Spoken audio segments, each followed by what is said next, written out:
मराठा समाजाच्या ओबीसी आरक्षणासाठी मनोज जरांगेंनी सरकारवरती आता दबाव वाढवल्याचं चित्र आहे।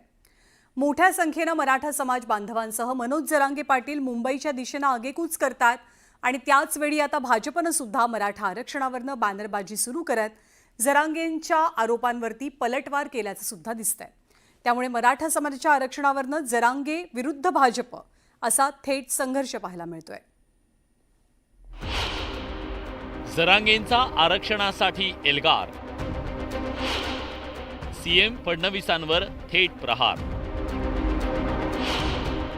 भाजपचा बॅनरद्वारे पलटवार, फडणवीसांच्या फोटोसह बॅनरबाजी।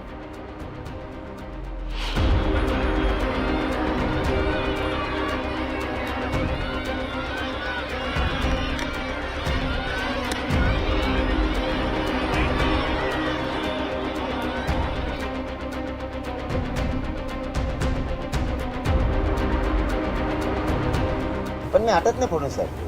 हे बघा, तुम्ही गोळ्या जरी घातल्या तरी मनोज जरांगे जलणार, पण आता हटत नाही।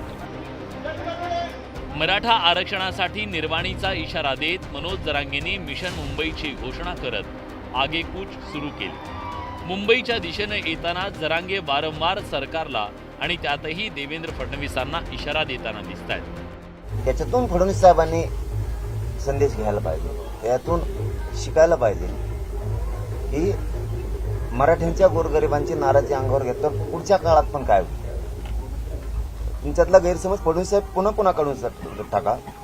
बहुमताची सत्ता आली, मराठ्यांशिवाय आली नाही। पुन्हा मराठ्यांची लाट नाराजीची तुमच्या विरोधात जर गेली तर येणारे दिवस हे राजकीय करिअर बर्बाद करणारे असते तुमचे। पण आता जरांगेंच्या या इशाऱ्यांना भाजपनेही थेटपणे प्रत्युत्तर द्यायला सुरुवात केली आहे। जरांगे मुंबईत येण्यापूर्वीच भाजपनं बॅनरबाजी सुरू केली आहे।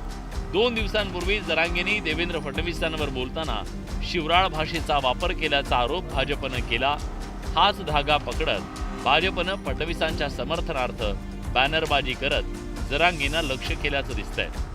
त्यामध्ये मला वाटत नाही की काही योग्य अयोग्य या विषयावरती मी बोलावं, पण बॅनर लावले हे मान्य आहे, कारण इतिहास शिव्यांना साक्ष ठेवत नाही, इतिहास हा कर्तृत्वाला साक्ष ठेवतो, हेच या माध्यमातून आम्हाला सांगायचं। त्यावेळेला त्या नेतृत्वाने जे कोण असतील त्यांनी एखाद्या राज्याच्या मुख्यमंत्र्यांच्या आईबद्दल बोलावं किंवा कुठल्याही व्यक्तीच्या आईबद्दल बोलावं, ही आम्हाला छत्रपती शिवाजी महाराजांची शिकवण नाही। दुसरीकडे देवेंद्र फडणवीस यांनीही मराठा समाजाला आपल्या सरकारनं लाभ दिल्याचं सांगत जरांगेंचे आरोप फेटाळून लावले। मराठा समाजाने लक्षात घ्यावं की आम्हीच सोडवल्यात सगळे प्रश्न, दुसरे कोणी सोडवले सांगावं, कोणी सोडवलेले आहेत। मराठा समाजाचे प्रश्न आमच्या सरकारशिवाय, म्हणजे मी मुख्यमंत्री असताना, शिंदेजी मुख्यमंत्री असताना तेव्हाच सुटले आहेत, बाकी कधी सुटले प्रश्न, आणि आम्हीच सोडवणार आहोत। तुम्ही लोकांना गचपाने समजता का व्हावी, तुम्ही स्वतःला शहाणा समजता तुम्हाला, आणि लोक लय हुशार झाले आता। फक्त आता आमची भाषा शेतकऱ्याची, त्याला आम्ही काही करू शकत नाही। तुमच्या जरा शुद्ध आहे, कारण तुम्ही येशीत राहता, हातभर गादी झोपाता, मग तुमची चांगली, आम्हाला नाही येत चांगली। आम्ही काबड कष्ट करून आमच्या आईबापाचे कमरा मोडलेत, त्यामुळे आमचे जे शब्द आहेत ते आहेत। जरांगेंची फडणवीसांवरील थेट टीका आणि त्याला भाजपकडून मिळणारं प्रत्युत्तर, यामुळे मराठा आरक्षणाचा सामना थेटपणे जरांगे विरुद्ध फडणवीस असा झाल्याचं दिसतंय। त्यामुळे जरांगेंच्या या आंदोलनात पुढे काय घडतं आणि जरांगेंच्या आंदोलनावर सरकार नेमका कसा आणि काय तोडगा काढतं याकडे सगळ्यांचं लक्ष लागलंय। शरद जाधव, न्यूज 18 लोकमत, मुंबई। ओबीसी प्रवर्गामधनं आरक्षण मिळावं या जुन्याच मागणीसाठी मनोज जरांगे पाटील हे पुन्हा एकदा नव्यानं एल्गार पुकारतायत आणि यासाठी ऐन गणेशोत्सवादरम्यान ते उपोषणासाठी मुंबईकडे रवाना झालेत। हायकोर्टानं त्यांना अनेक अटी शर्तींसह फक्त 1 दिवस आंदोलन करा अशी परवानगी दिली आहे। खरं तर ही परवानगी पोलिसांनी दिली आहे आणि जरांगेंच्या याच आंदोलनावरनं राज्यभरात खळबळ उडाली आहे। सोबतच राजकीय विश्वातही त्याचे पडसाद उमटू लागलेत। आंदोलनाने विषय संपणार नाही, तो चर्चेने सुटेल। मराठी माणसाची भक्कम एकजूट टिकू नये, राहू नये, यासाठी देवेंद्र फडणवीस यांनी राजकारण केलं, सत्ता मिळवण्यासाठी। काँग्रेसनी सांगितलं पाहिजे की होय ओबीसीचं आरक्षण कमी करा, होय 18 पगड जातीचं आरक्षण कमी करा। सध्या परिस्थितीत जे ओबीसीला आरक्षण मिळत आहे त्या ओबीसीच्या आरक्षणाला कुठल्याही प्रकारचा धक्का लागता कामा नये।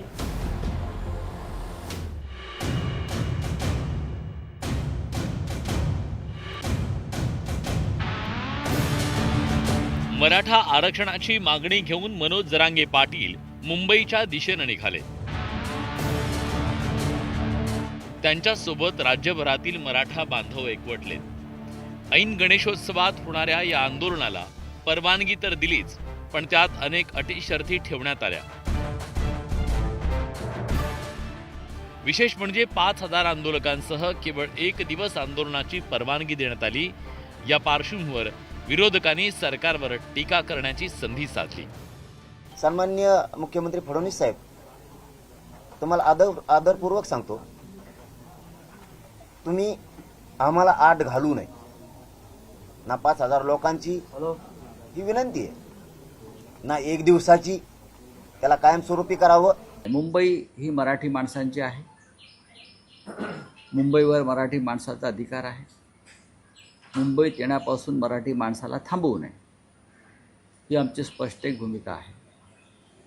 लोक जर कबुतरांसाठी आंदोलनं करू शकतात आणि सरकार त्यांना परवानगी देतं, तर मराठी माणसाला त्यांच्या मागण्यांसाठी आंदोलन करण्याचा अधिकार आहे, मग ते कोणी असो.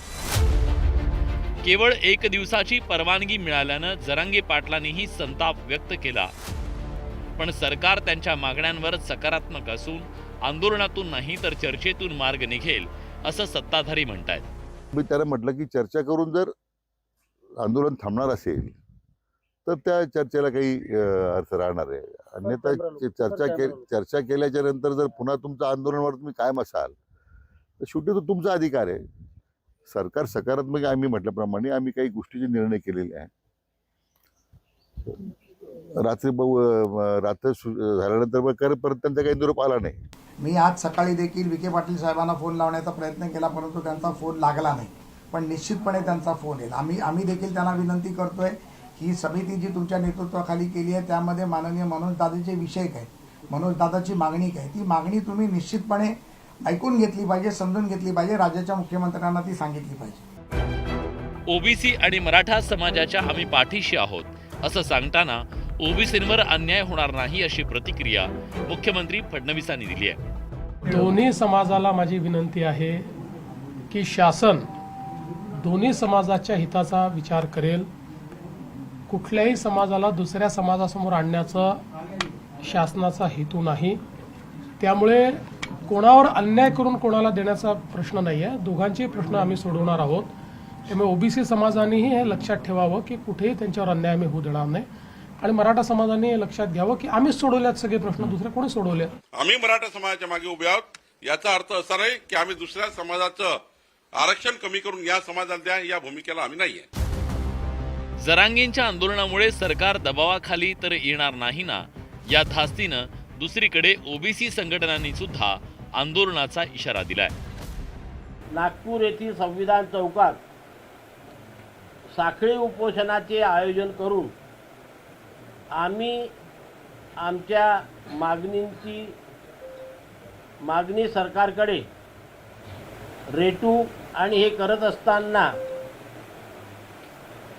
पुढे मुंबईला किती तारखेला जायचं, कशा प्रकारे कूच करायची याचं सुद्धा नियोजन आम्ही पुढच्या 15 दिवसामध्ये करू. मनोज जरांगे पाटील यांनी मराठा आरक्षणावरून पुन्हा एकदा आक्रमक पवित्रा घेतलाय. मात्र जरांगेंच्या या आक्रमक पवित्र्यामुळे त्यातून मार्ग काढण्याचं मोठं आव्हान सरकार समोर आहे. Bureau report, news 18 Lokmat.